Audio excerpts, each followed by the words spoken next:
I think people are always searching for insight and wisdom. It's a question of the readiness of the person to hear it. One of my aphorisms is that it always seems like times are hard.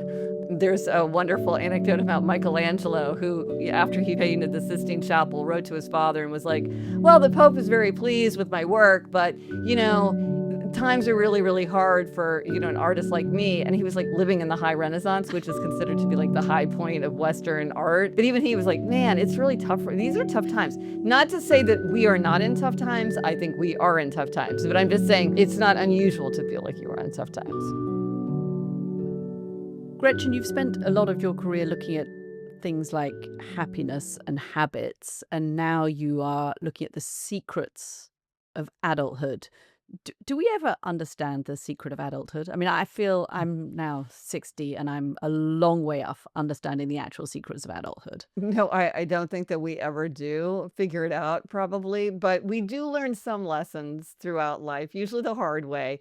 And I think that it's very easy to forget those lessons as soon as we've learned them. So part of it is just reminding ourselves of everything that we've learned and have to keep learning over and over. What is it about the format of a sentence or two that appeals to our brains or that sticks in our brains in a way that a paragraph doesn't or a chapter doesn't? Well, there's something called the fluency heuristic, which is the idea that the easier something is to remember, the kind of stickier it is in our brains. And this is why things like alliteration or rhyme often are very powerful. Like if it bleeds, it leads, right? I'm sure you've heard that as a journalist. That sticks in the mind better than negative news is more likely to attract people's attention than positive news. And for me as a writer, Lytton Strachey said the truest test of a man's intelligence is his ability to make a summary. And there is such a discipline in trying to express yourself very, very briefly, where a lot of times my thinking got much clearer when I tried to say it in a very, very short way.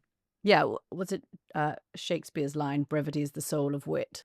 So for you, was this book the culmination of years of experience and failures and ups and downs? I mean, could you have written it when you were 30, or did it have to come with age and time and, let's hope, a little bit of wisdom? I'm still looking for the wisdom myself, but Yes. maybe you have found the wisdom. No, well, I'm searching. I think it is something that I needed time and experience to see these things.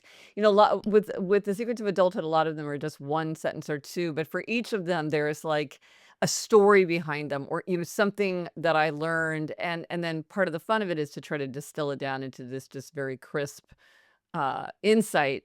But yeah, I could tell you, oh, that's that story that's haunted me for years, or that's this paradox that's always puzzled me that I finally figured out. And and there's a proverb that when the student is ready, the teacher appears. And I think we've all had that experience where you read a single line and suddenly you see the way forward, or your own thinking is illuminated for you, or something that you kind of vaguely understood is crystallized. And I love it when I read something like that. And so I was hoping to, whenever I had an idea along those lines, I would start writing it down. So I've been collecting these for years. I don't think this is the kind of book I couldn't have sat down to write this. They had to come to me over time. Let me give you my challenge, my non-secrets of my adulthood, which is still a Ooh, mess. love. So I'm and I want the Gretchen Rubin aphorism back to fix it. If you Well, I could do am a my therapy for me. my sister calls me a happiness bully because if I think there's a way I can make you happier, I can get very insistent. So, okay, bring it on. Excellent. Excellent. So, I get distracted a lot. I think this is common. Um, uh, this morning, I found myself um, listening to one of your interviews, flicking through Walter Isaacson's biography of Elon Musk because I'm doing some work on Elon Musk, whilst listening to a podcast. None of this is effective. I know this. I'm a reasonably sensible, intelligent adult. I know that's a crap way to spend my time. Mhm. What's the way to fix that? Well, I mean, the one that comes to mind is The Secret of Adulthood, which is working is one of the most dangerous forms of procrastination.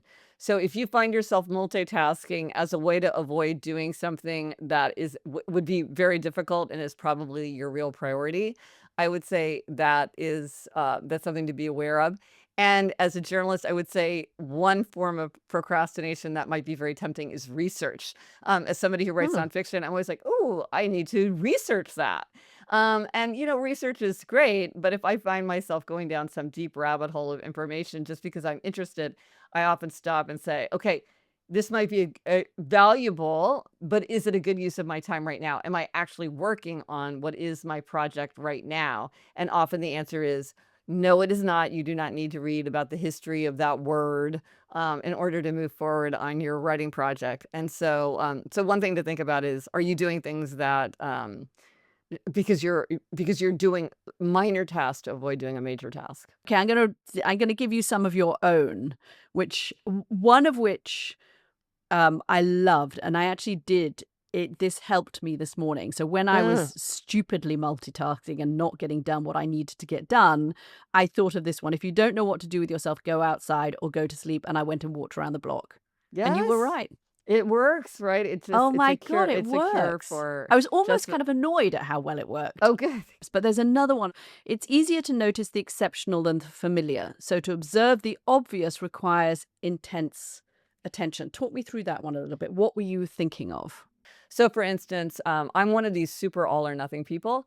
I can do something never, or I can do it all the time, but I can't do it sometimes or a little bit. And I totally gave up sugar. I have a sweet tooth, and people kept saying, "Well, be moderate, follow the 80-20 rule, just have half a brownie, don't demonize certain foods. If you give something up altogether, you'll just want it even more." And then I was like, you know what?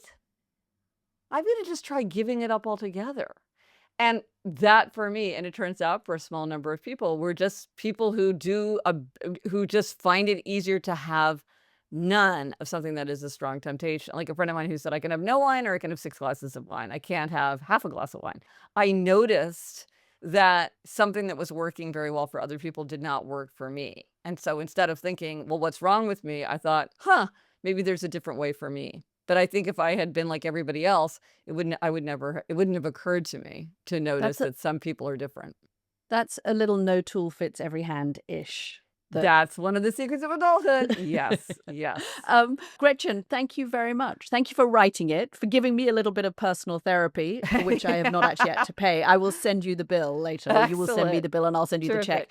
Thank you. That was great. Thank you very much.